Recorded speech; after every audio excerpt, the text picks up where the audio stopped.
En studio, après notre page invitée, on fait place à la page santé. Ce matin, je suis avec Fidélia Biao. Bonjour. Bonjour à tous. On s'intéresse à la protection des enfants en période d'harmattan. Pour commencer, nous allons parler des catégories d'enfants d'ailleurs les plus exposés en cette période. Oui, d'abord, il faut dire que l'harmattan, c'est un phénomène météorologique qui se produit notamment en Afrique de l'Ouest, dans les régions sahéliennes et au Bénin. L'harmattan est beaucoup plus accentué dans le nord. C'est un vent sec et chaud qui souffle. C'est une atmosphère également très sèche, caractérisée par une baisse de l'humidité et une augmentation de la poussière dans l'air, ce qui crée donc une atmosphère sèche. Pendant cette période, les températures peuvent être fraîches le matin et le soir, mais peuvent être plus chaudes pendant la journée. C'est pourquoi il est important de prendre donc des précautions pour protéger les enfants pendant cette période. L'harmattan peut affecter tous les enfants, mais certains groupes sont plus vulnérables que les autres. Les nourrissons par exemple et les jeunes enfants en particulier. Ils sont plus sensibles au changement de température et à la sécheresse de l'air. Les enfants ayant des problèmes respiratoires tels que l'asthme peuvent également être plus affectés par les conditions de l'harmattan. Nous allons écouter l'avis d'un professionnel de la santé, du docteur Faisal Aliou, sur la question. Les enfants qui sont le plus exposés, c'est les enfants qui font les réactions allergiques, qui sont prédisposés aux allergies et les sujets drépanocytaires. Mais de façon générale, tous les enfants de moins de 5 ans sont fragiles et peuvent être sujets à des maladies liées à ce vent. Alors, quelles sont les conséquences auxquelles on peut s'attendre? Vu que c'est un vent sec, il peut se produire une déshydratation qui intéresse aussi bien la peau que les muqueuses. La peau prendra alors un aspect blanchâtre, les lèvres et les paumes des mains vont être fendillées.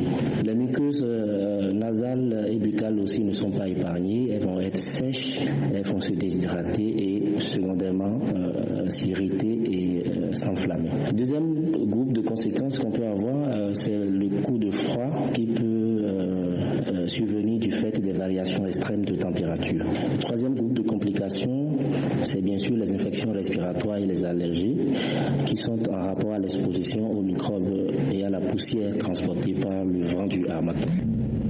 Alors, dans ce registre, dites-nous comment protéger les enfants.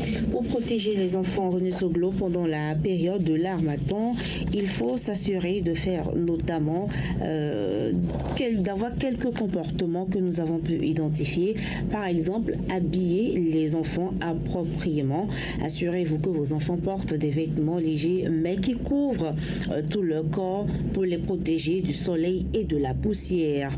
Quand c'est le matin, vous vous assurez de protéger vos enfants contre la fraîcheur, c'est-à-dire bonnet, chaussettes, si possible des gants. Vous pouvez également le mettre des lunettes de soleil sous conseil d'un médecin, d'un ophtalmologue plus précisément.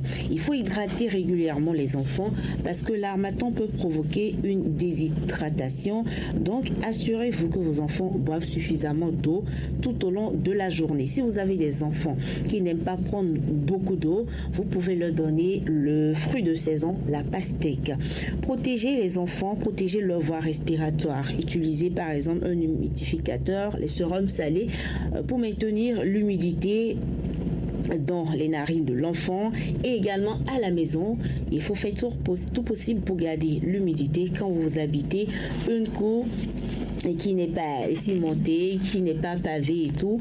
Lorsque vous devez balayer, il faut humidifier d'abord l'endroit où vous voulez balayer. Vous pouvez également utiliser des mouchoirs ou des masques pour protéger les voies respiratoires de vos enfants contre la poussière.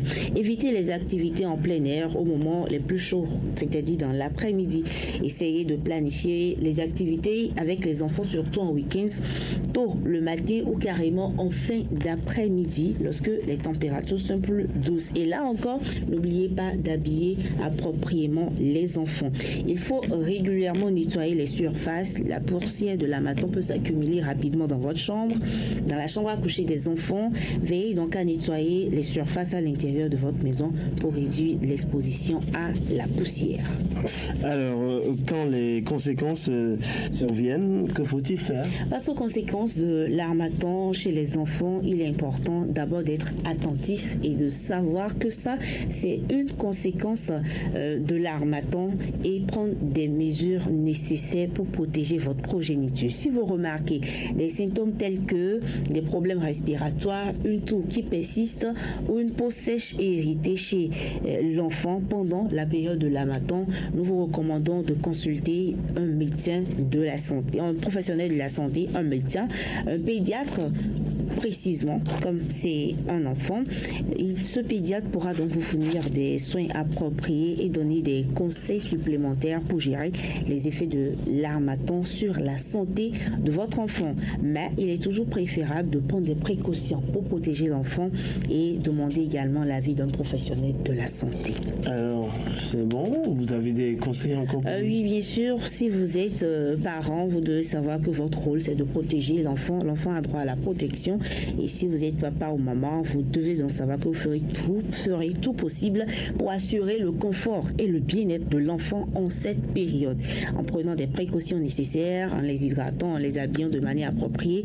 Nous avons déjà donné toutes ces précisions et également éviter d'exposer les enfants. Ne leur permettez pas tout le temps d'aller s'amuser dehors avec les enfants parce qu'ils pourront également contracter des maladies en groupe quand certains enfants ne sont pas bien protégés et qui sont déjà enrhumés, qui sont grippés et votre enfant se colle trop à ce dernier-là peut également contracter le rhume. Donc, il faut protéger vos enfants en cette période.